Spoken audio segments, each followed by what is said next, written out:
when Pearl Harbor started, I didn't think that it had anything to do with us.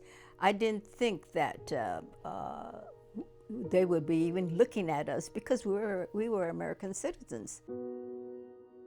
So the rumors first started, I told my father, because they were East States and by law they were not allowed to become citizens. Yes, I was worried for them, but for myself, I was an American, Japanese American, but I was an American, you know. And I had what I thought I needed to prove my citizenship: birth certificate, driver's license, went to schools, and I had my business license. I thought I had everything I needed, but so I didn't worry. So it was a shock when I found out, yes, they actually included me with the Issei's, anybody with Japanese background. So I started to realize that, yes, we were included in this group of people that they were talking about sending to the camps.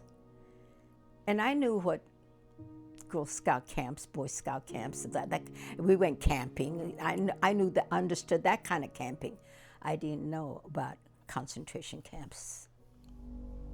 So I was angry from the very start. And then I was more angry when I realized that, yes, treated us like they thought we were the enemy. I said, well, what do I need to prove loyalty? Because it seemed like they felt like I should prove my loyalty. How do you prove loyalty? And they said, by doing as we say and doing it peacefully. We did everything they asked us to do. We did everything. We did the curfew thing, we closed, we got rid of all our things. They said the house had to be clean, and we had to get rid of all our clothes and everything except what we could carry and take to the camp. Originally, they said we were going to go to some place that was in the middle of a desert. We heard it was in Utah someplace, but it wasn't quite ready yet. So in the meantime, they were going to send us someplace else.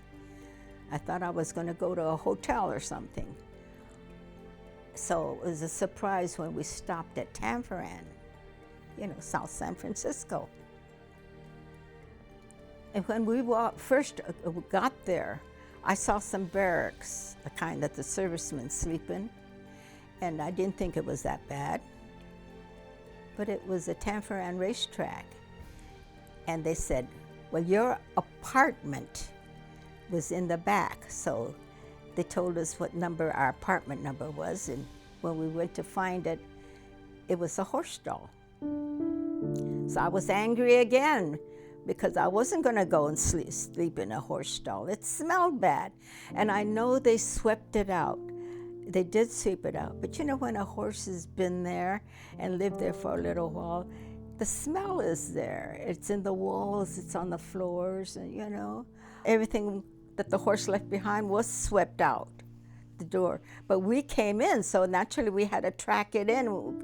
To get inside, I guess we tracked it all back in. So it was smelly and dirty again.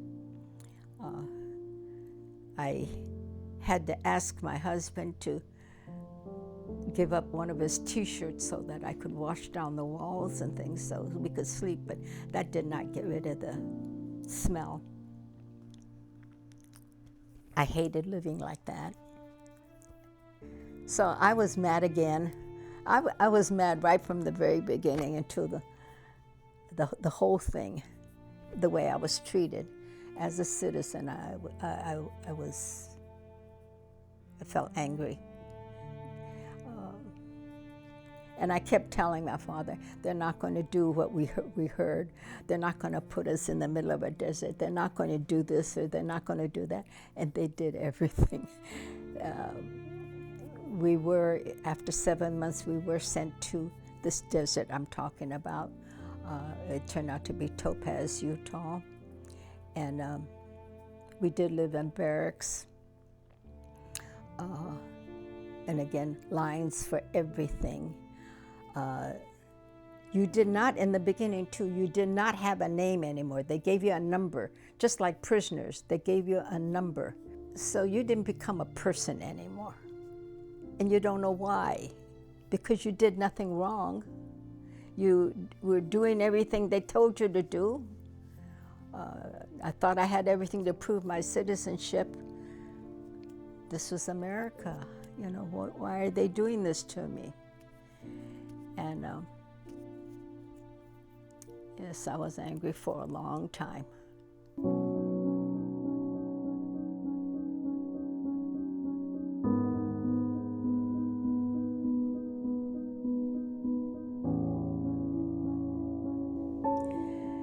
Let me tell you about when I first got on the train from Camp to Cleveland.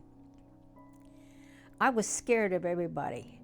Not only was I angry, I was scared of people. I didn't like the name calling and being spit at and having things thrown at me. You know, I wasn't used to all that, so I was very angry. I was angry right up to the end, and I stayed angry because it was so hard for me, you know, and it just seemed like I blamed everything onto the war, and because I thought I had everything before all this started, and then I ended up with nothing, and it stayed that way for many, many years. But I guess almost 50 years later, all of a sudden, I got a letter. It came from the government. It was a letter of apology. It was a reparation. And a reparation is when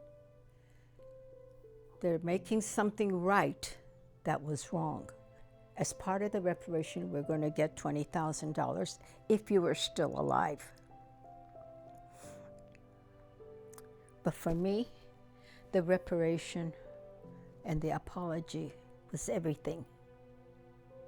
After I got the reparation, and it was like admitting that they were wrong. They apologized for it. They tried to make it up. What more can they do? You know, I had to accept it. I never forgot it, and I don't think I ever can. Too much happened, you know, you lost too much, too much happened. You saw too much unhappiness and breaking up of families and things like that.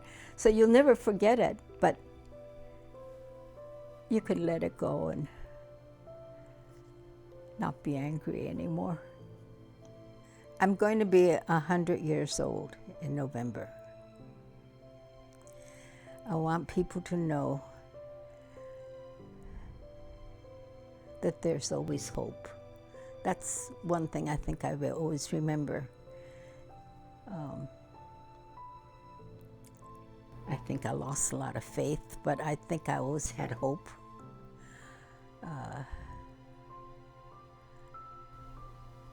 And I think that's one thing you should never give up. And especially if you have children.